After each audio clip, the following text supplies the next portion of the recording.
जय Malhar news चॅनलच्या सर्व प्रेक्षकांना सपना चौधरीचा नमस्कार। नंदुरबार शहरातील एका नामांकित शाळेतील अल्पवयीन विद्यार्थिनीवर शाळेतील कंत्राटी सफाई कर्मचाऱ्याने केलेल्या प्रकरणानंतर नंदुरबार पोलीस ॲक्शन मोडवर आले आहे। नंदुरबार जिल्हा पोलीस अधीक्षक श्रवण दत्त यांनी जिल्ह्यातील शाळा महाविद्यालयाच्या मुख्याध्यापक प्राचार्यांची तातडीने बैठक बोलवून विद्यार्थ्यांच्या सुरक्षेच्या अनुषंगाने काही निर्देश जारी केले आहे। बैठकीत शाळांच्या समस्या जाणून घेत जिल्हा पोलीस अधीक्षकांनी शाळांना चांगल्या क्षमतेचे स्टोरेज असलेले सीसीटीव्ही तातडीने बसविण्याचे सूचना दिल्या आहेत। सोबतच शाळेतील कंत्राटी कर्मचाऱ्यांची चारित्र्य पडताळणी करण्याच्या सूचना देखील देण्यात आल्या। सोबतच शाळेतील तक्रार पेटीच्या माध्यमातून विद्यार्थ्यांच्या समस्या जाणून घेऊन त्याचे निरसन करण्याचे देखील शाळांना सूचित करण्यात आले। यासोबत पोस्को कायद्याबाबत शाळांमध्ये जनजागृती देखील करण्यात आले। या बैठकीला 380 शाळांचे मुख्याध्यापक प्राचार्य अथवा प्रतिनिधी उपस्थित होते।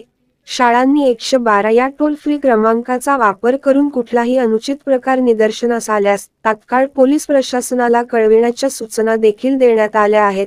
यावेळी आयोजित करण्यात आलेल्या बैठकीस अप्पर जिल्हा पोलीस अधीक्षक निलेश तुंबे, उपविभागीय पोलीस अधिकारी संजय महाजन, जिल्हा परिषदेच्या माध्यमिक शिक्षण विभागाचे शिक्षण अधिकारी प्रवीण हिरे, प्राथमिक शिक्षण विभागाचे उपशिक्षणाधिकारी लोहकरे या बैठकीस उपस्थित होते।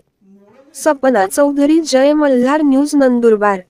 नमस्कार। काल रोजी जे गुन्हा दाखल झाला होता त्याची पार्श्वभूमीवर व यापुढे स्कूल शाळा याचे प्रिमाइसेस सेफ व्हावा आणि एक सेफ कॅम्पस सर्व मुलांसाठी निर्माण व्हावा याकरिता एक बैठक सर्व प्राध्यापकांची, प्रिन्सिपल्स, मॅनेजमेंट, त्याचबरोबर टीचर्स यांची वेगवेगळे शाळांमधून पूर्ण जिल्ह्यामध्ये सर्व तालुकावरून जवळजवळ 350 ते 380 लोकांची एक बैठक आयोजित करण्यात आली होती। आणि आज रोजी नंदुरबारमध्ये त्यांच्यासोबत एक सकारात्मक चर्चा झाली। त्यांची जे अडीअडचण आहे ते समजण्यात आली व महाराष्ट्र शासनाचे जे वेगवेगळे गाईडलाईन्स आहे आणि वेळोवेळी जे इश्यू झालेले गाईडलाईन्स आहे त्याचा कंप्लायन्सबद्दल सर्व शाळा, कॉलेज आणि त्यांची जे मॅनेजमेंट आहे त्यांच्याबरोबर चर्चा करण्यात आली। त्यामध्ये महत्त्वाचा मुद्दा म्हणजे CCTVच्या इन्स्टॉलेशन व त्याची एक योग्य बॅकअप क्षमता, जेणेकरून काही अनुचित घटना होऊ नये आणि झाला तर त्याच्यावर योग्य त्याचा वापर होऊ शकतो। या अनुषंगाने जे CCTVच्या इन्स्टॉलेशन आहे त्यावर भर देण्यात आला। त्याचबरोबर शाळांमध्ये जे काम करणारे लोक आहे, विशेष करून कॉन्ट्रॅक्च्युअल लेबर्स आणि टेम्पररी वर्कर्स यांची योग्य चारित्र्य पडताळणी पोलिसांचे मार्फत होणे अपेक्षित आहे। तर सर्व शाळाचे जे काही प्राध्यापक आहे त्यांना आग्रह करण्यात आलेला आहे की सर्वांची चारित्र्य पडताळणी तात्काळ करून घ्यावा।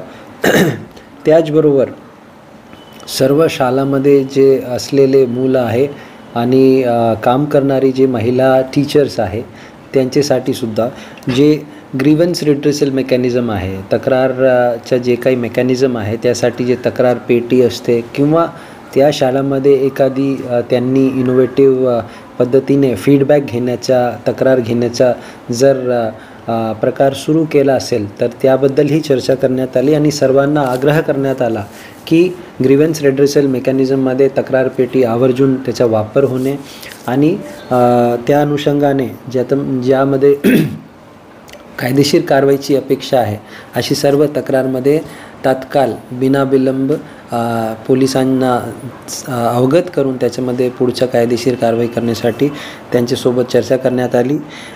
त्यासोबतच पोक्सो कायदा अनुषंगाने जी जबाबदारी आहे त्याबद्दल लीगल अवेअरनेस सर्व उपस्थित असलेले शाळाचे प्रिन्सिपल्स आणि टीचर्स यांना देण्यात आली आणि त्यांची जे डाऊट्स होते ते सुद्धा क्लिअर करण्यात आले। त्यानंतर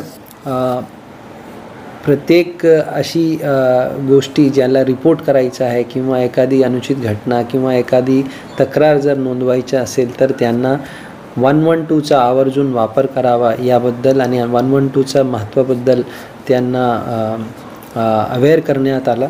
या पद्धतीने व तसेच शाळामध्ये मुलांचं जे इंटरॅक्शन होतो वेगवेगळे लोकांबरोबर त्यावर भर देणे आणि शाळेमध्ये जे काम करणारे लोक आहे त्यांची चारित्र्य पडताळणी सोबतच त्यांच्या बिहेवियरवर मॉनिटरिंग ठेवणे आणि त्यांच्याबद्दलसुद्धा वेगवेगळे माध्यमातून शाळेमध्ये मुलांचा इतर टीचर्सच्या त्यांच्यासोबत काम करणाऱ्या लोकांचा फीडबॅक घेऊन त्यांची बिहेवियरची मॉनिटरिंग करण्याबाबतसुद्धा सर्व शाळेचे मॅनेजमेंट आणि प्रिन्सिपल्स यांना सूचना देण्यात आली. अपेक्षा हीच आहे की यापुढे अशा पद्धतीच्या कुठल्याही प्रकारची घटना घडणार नाही आणि जे महाराष्ट्र शासनाने जे गाईडलाईन्स दिलेले आहे त्या अनुषंगाने सेफ्टी अँड सिक्युरिटीचे अनुषंगाने ते त्याची अंमलबजावणी करतील याबाबत त्यांना आग्रह करण्यात आला आणि सूचितसुद्धा करण्यात आला आणि त्यांची जे कायदेशीर जबाबदारी आहे ते त्यांनी पार पाडावा आणि अन्यथा त्यांच्यावर जे कायदेशीर कारवाईसाठी ते पात्र होऊ शकतो याबद्दलही त्यांना सूचना देण्यात आली.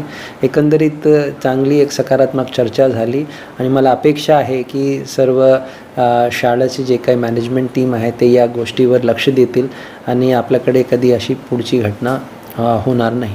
बेसिकली त्यांना सर्वांना त्यांची जे कायदेशीर जबाबदारी आहे त्याच्याबाबत अवगत करण्यात आलेलं आहे आणि वेळोवेळी जे आपले दामिनी पथक आणि निर्भया पथक आहे ते शाळांमध्ये भेट देतील आणि जे काही मॅन्डेटरी प्रोव्हिजन्स आहे त्याची अंमलबजावणी शाळांमध्ये होत आहे किंवा कसे याबद्दलही आमची टीम ज्यामध्ये आमचे स्थानिक पोलीस निरीक्षक किंवा सहाय्यक पोलीस निरीक्षक राहतील ते त्याच्यामध्ये जाऊन एकदा मॉनिटर करणार आणि त्यांच्याशी चर्चा करणार आणि त्याचा कंप्लायन्स होत आहे किंवा नाही याबाबत खात्री करणार आणि अपेक्षा हीच आहे की कुठल्याही प्रकारच्या म्हणजे त्यांच्यावर फोर्स न करता त्यांनी लवकरात लवकर सर्व जे काही कायदेशीर गाईडलाईन्सची पूर्तता आहे त्यांनी ते करून घ्यावी. त्यांनीसुद्धा भरपूर इश्यूजमध्ये त्यांचे मुद्दे रेस केले. त्यामध्ये ट्रॅफिकचा मुद्दा त्यांनी उपस्थित केला व जो ईव टीझिंगचा प्रमाण असतो त्याच्याबद्दलसुद्धा त्यांनी सांगितलं. तर सर्वांना हीच सूचना देण्यात आली की लवकरात लवकर प्रत्येक गोष्टीमध्ये रिपोर्टिंग आणि 112चा आवर्जून वापर ही अपेक्षित आहे.